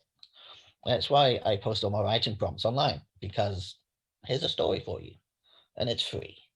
And I'm not guilting you about anything. There's a little note at the bottom of every story to say, you can go here to donate or anything. That's it. Here is my story. Read. I just, So lovely. I don't want to let people have the stuff, honestly. I'd be terrible as a sales manager or something. Like, oh, yeah, but let them have it. You I know, would suck that's at it. But yeah, I feel like disabled people and poor people are the people who care the most about yeah, like financial accessibility for things. I'm both. Yeah. Oh, yeah, very Yeah. much so. Yeah.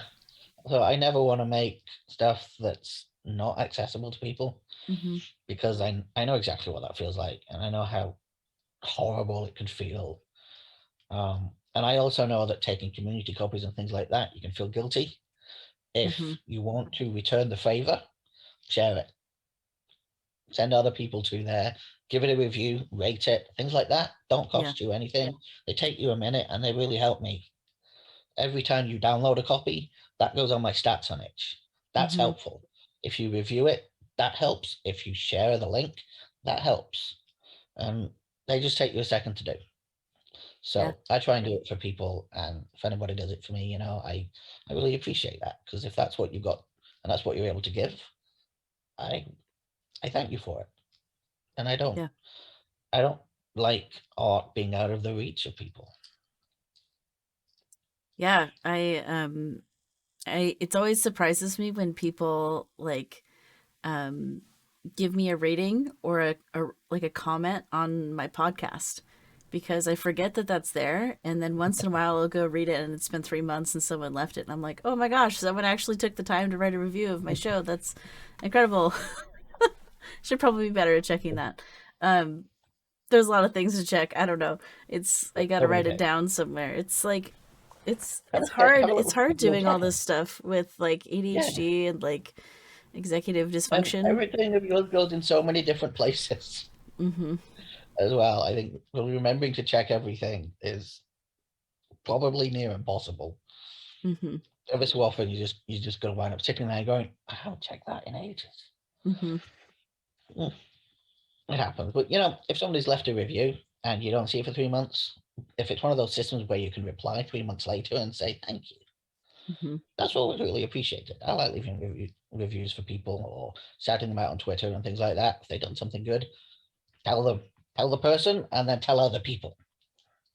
Yeah. I'm a big proponent of both of those things. Tell the person you like the thing, and then tell other people the thing was good. Those are the best two things you can do for an artist, I think. Yeah. Yeah, the word of mouth sort of promo thing, like, Mhm. is so great. I love retweeting things, or once in a while I'll find something and like go give it to a specific friend. I'm like, hey, this reminded me of you in particular.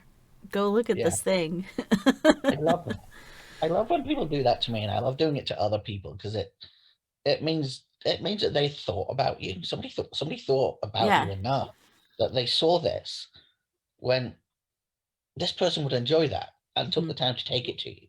I Hmm. love that. Yeah. Plus, it's like we're just a bunch of little like corvids like flying around finding shiny things and like giving it to each other as presents. Anything that you might like. Yeah, pretty It's so much. fun.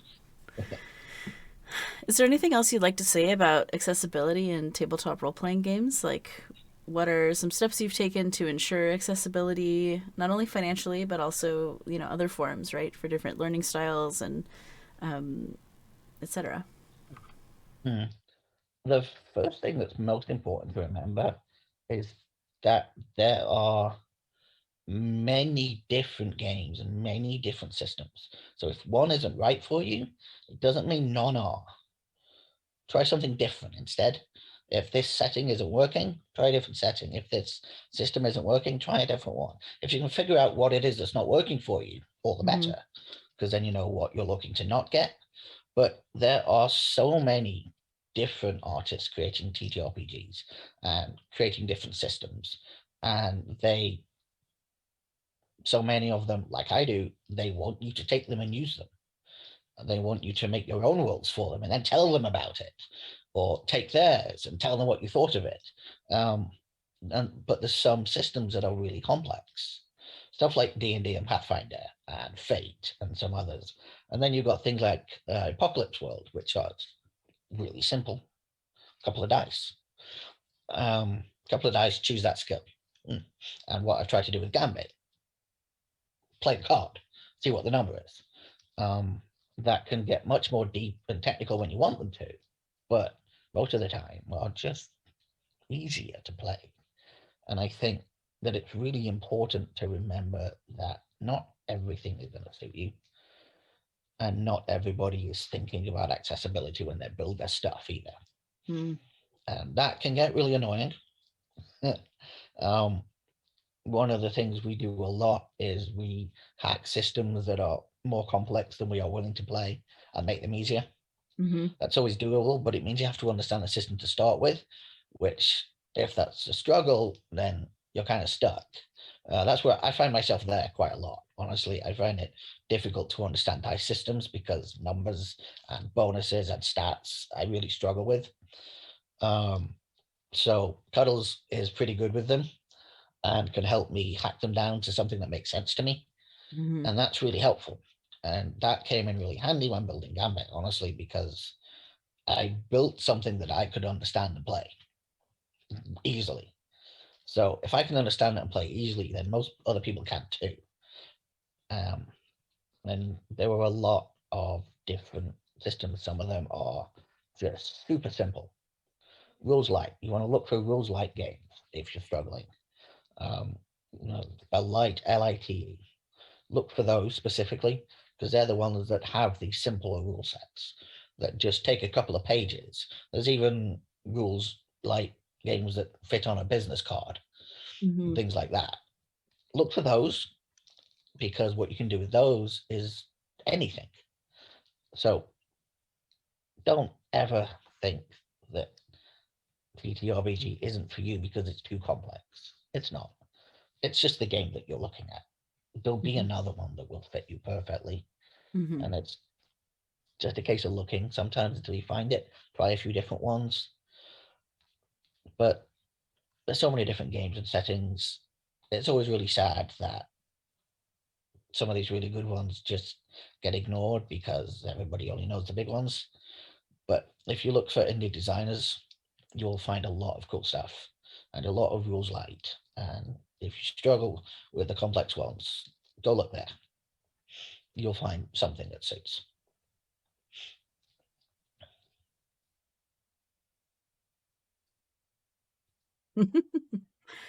um, so, are there any other projects that you're currently working on, or do you feel like you already covered that? Because we sort of talked about it a few minutes ago, but I don't know if there's anything else you wanted to make sure you mentioned.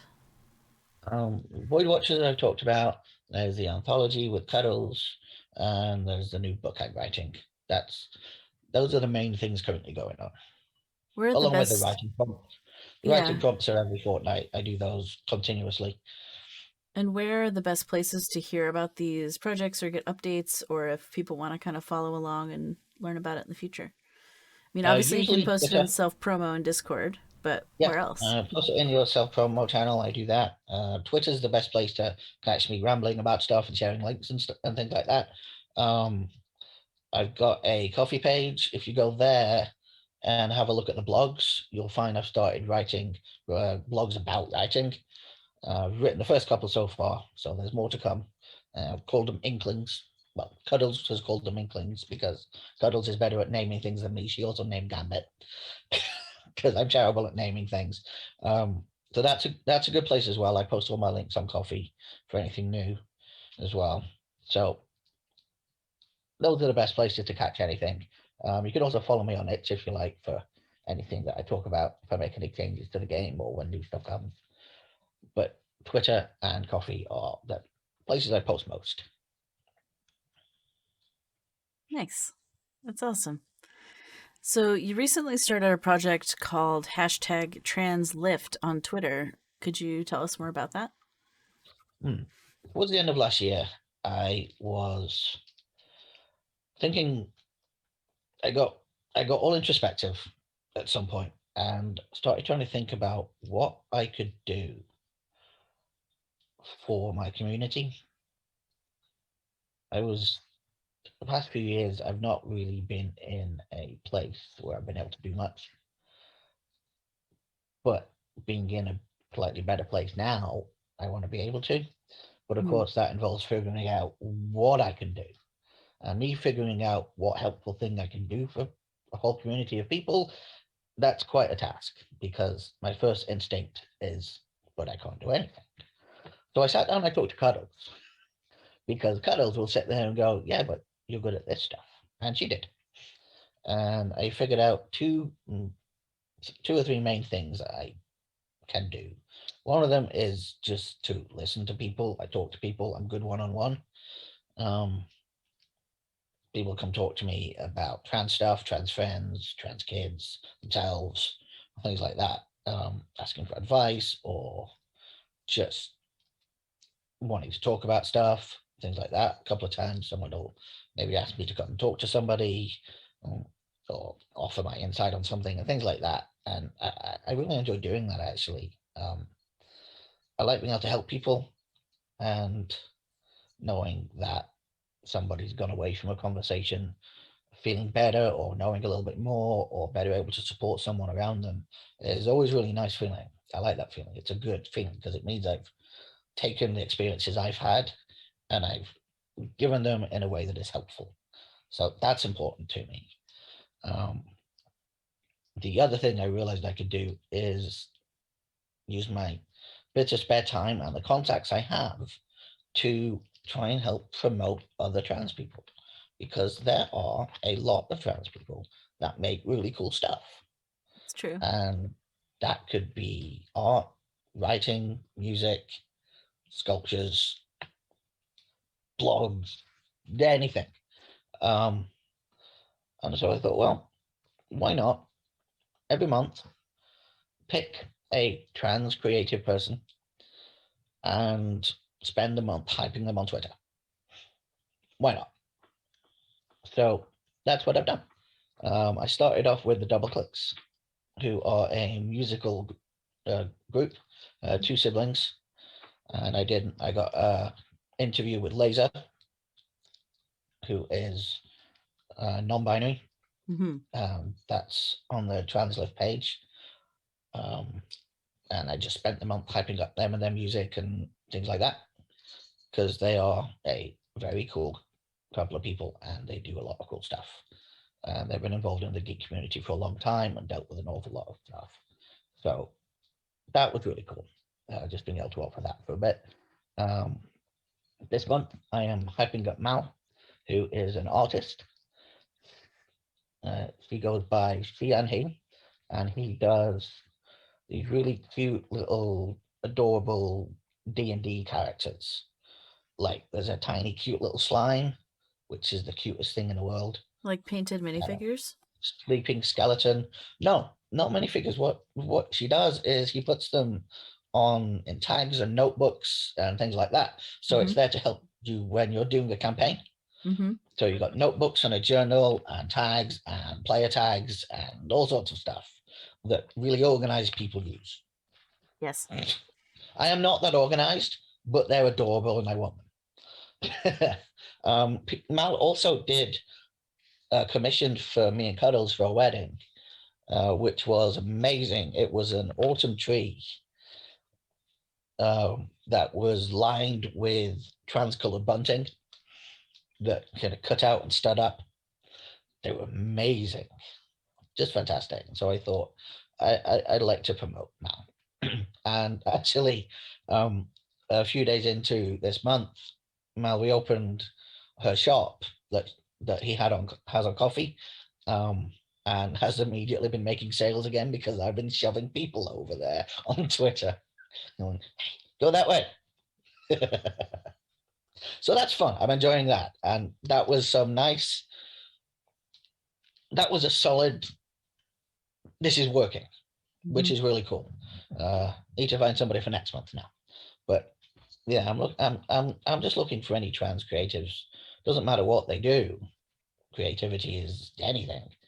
I just want to hype them a little bit, make them feel good about what they do, and show other people what they do.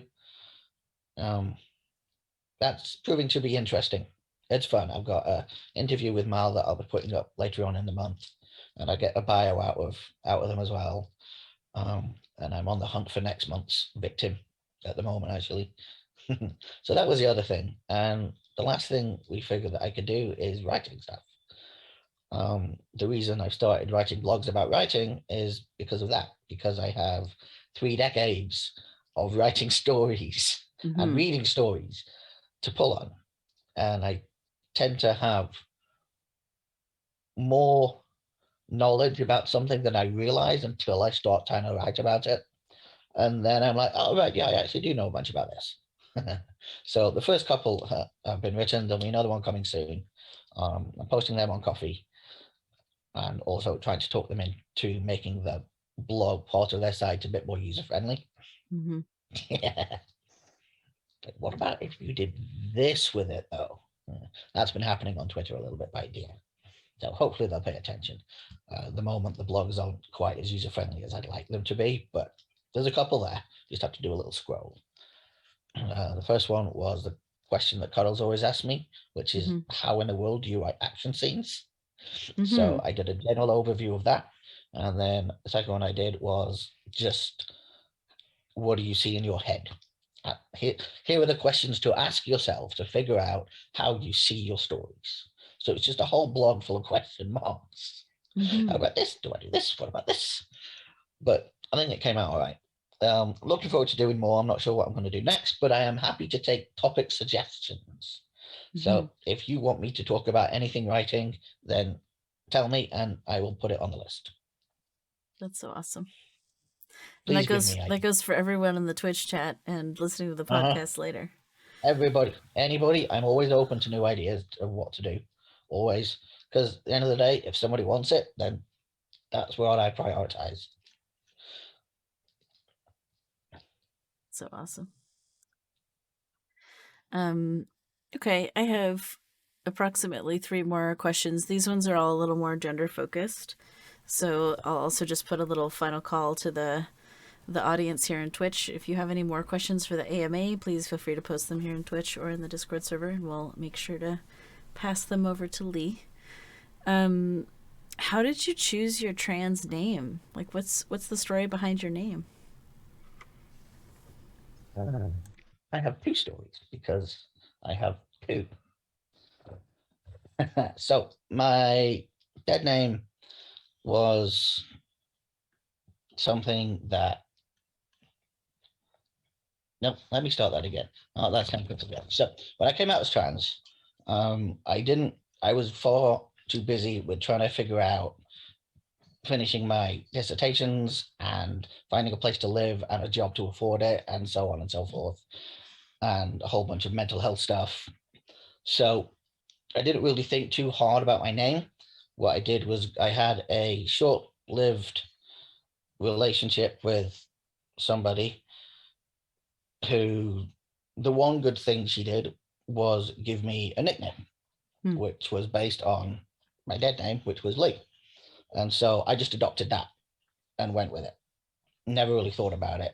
Occasionally over the last kind of 8 years, I've kind of sat and gone, is that really my name though? That doesn't entirely feel like my name though. But all the effort and then telling people all over again and then changing all this stuff on IMDb, and there's already web series with my name on it, like books. I already changed the name once, and it was just exhausting to think about. But I got closer and closer to it. And I was playing a game that Cuddles had introduced me to, and it was a game where you interact via text message with the characters. They've got canned answers and canned stuff, but they ask you for a name and they call you that name. And I put in Lee, and every time one of them said that name, I squirmed.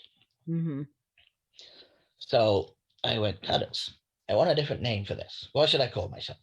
And the kitten was being ridiculous somewhere nearby, and the kitten's called Callie. So Cuddle said, call yourself Cal. So I called myself Cal. And then the people in the game started calling me that. And I sat there going, that feels better, but not right. So I did that for a couple of weeks.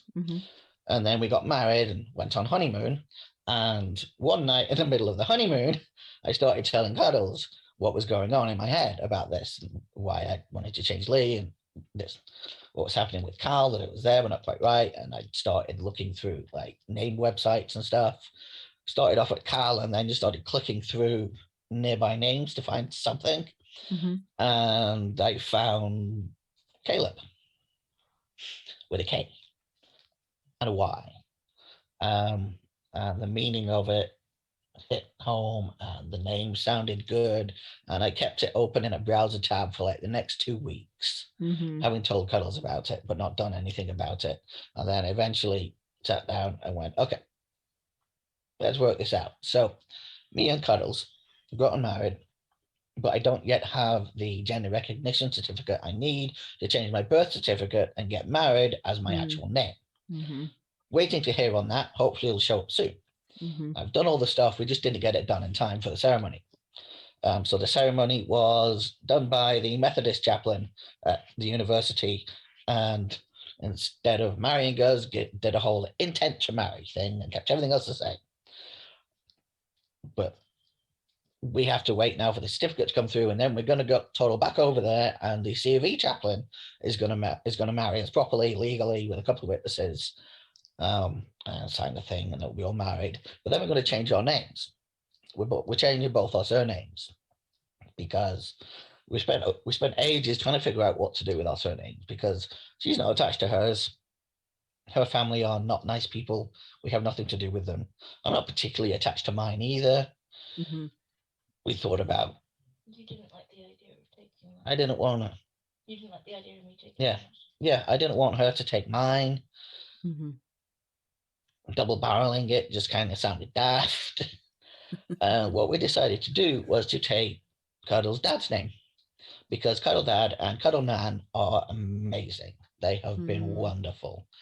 They have helped us with everything and being amazing family, more than any of our other family have ever been. And we decided that we would take their last name instead. So we're both going to be changing our last names. Seeing as we're doing that, we're both going to insert Cuddles as one of our middle names. Nice. And seeing as we're doing that anyway, why not change my day-to-day name to Caleb and keep my creative stuff name as Lee? So now I have this wonderful little double weird thing going on where socially and family and things like that, I am Caleb. Anybody who just knows me from Twitter or from creative stuff tends to call me Lee, but friends call me Caleb. And at some point, like, I figure people are going to start crossing over this line.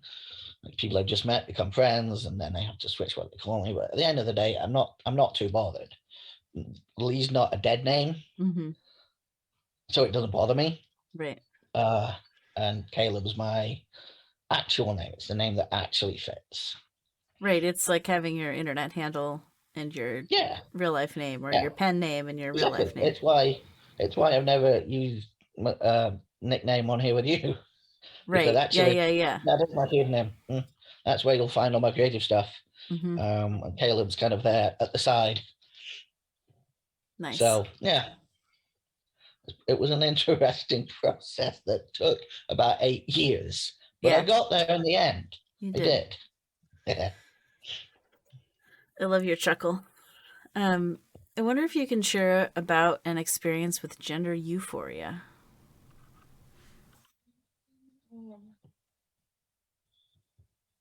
Euphoria, yeah.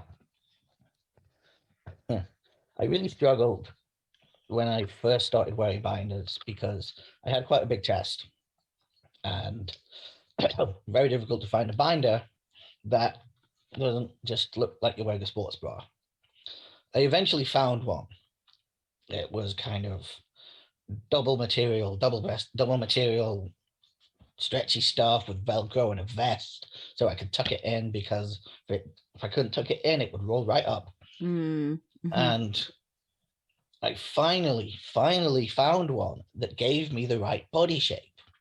And I just stood there looking in the mirror in my little flat, admiring it for a while, already feeling it digging into my skin, and that my asthma was going to start playing up because binder. But off I toddled to work for my shift, and I walked in and I walked past my manager, and she just turns to me and says, "Are you on steroids?" What? I'm sorry. I hadn't even started hormones at this point, so no. Wait, what? It's like, oh no, I got a new binder. It was just absolutely mortified by her. I thought it was hilarious. That was great. I love that. I remember that moment. That's one of the good moments. But so funny. Seeing myself growing a proper beard for the first time and hearing my voice lower. I worked after I started hormones. I worked from home at a call center, and my manager at the time, every week he'd do the Q&A on my calls, and he'd just comment on how low my voice was getting. So because to him, he's got a lovely record of week by week my voice dropping.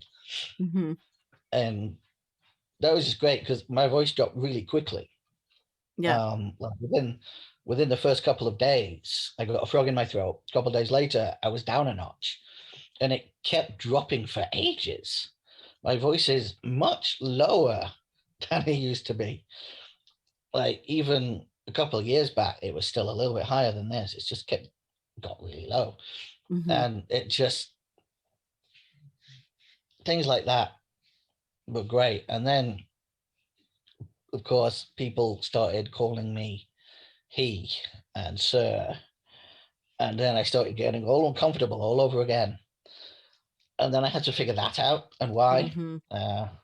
Eventually I did, and I started asking people to use they and them.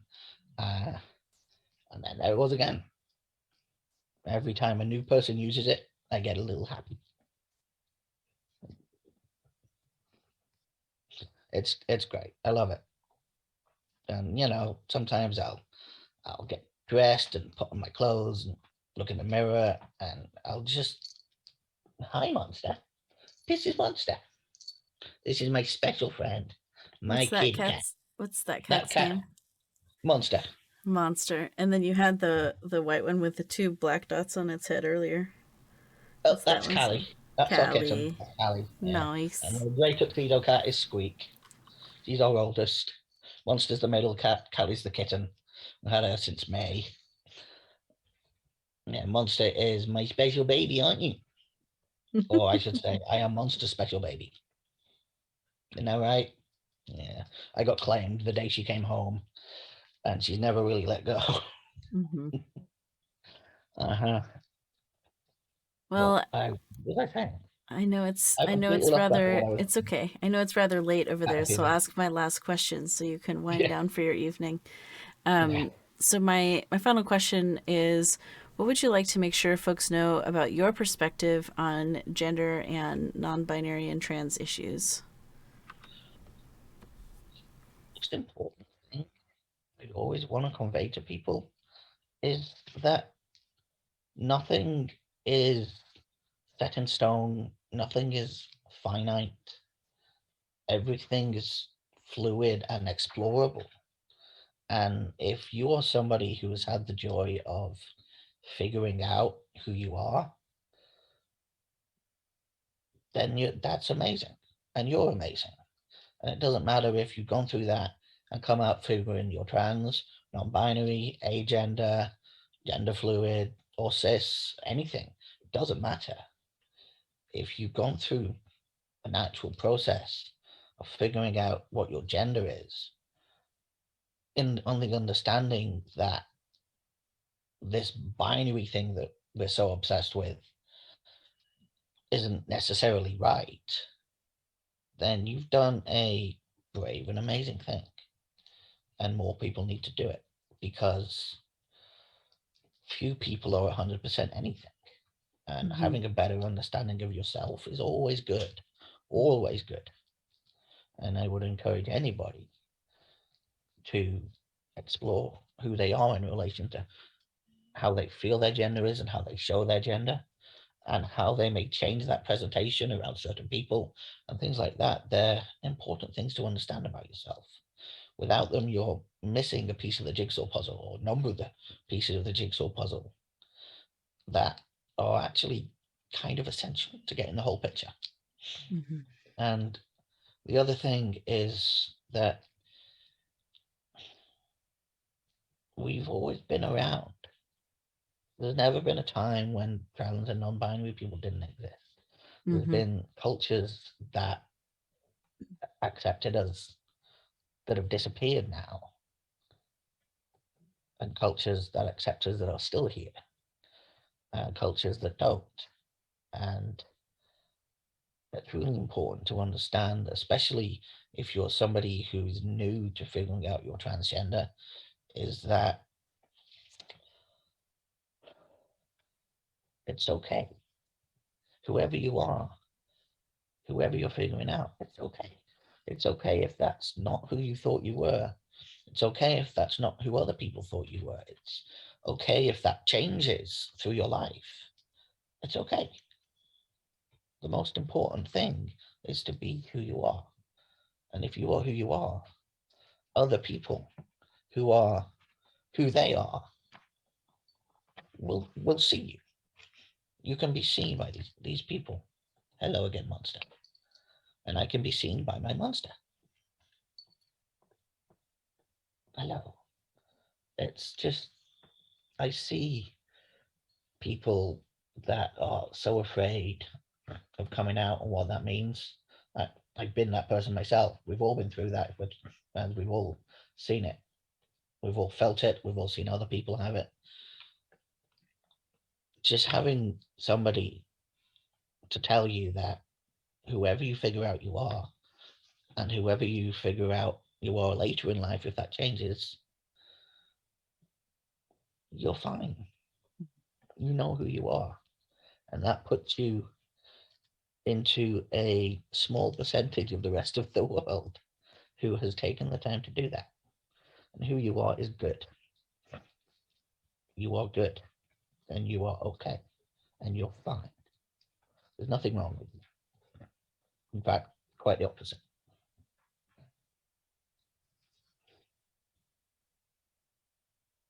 Well, Lee, I just want to thank you so much for being on the show. It's been a pleasure and a delight to have you here.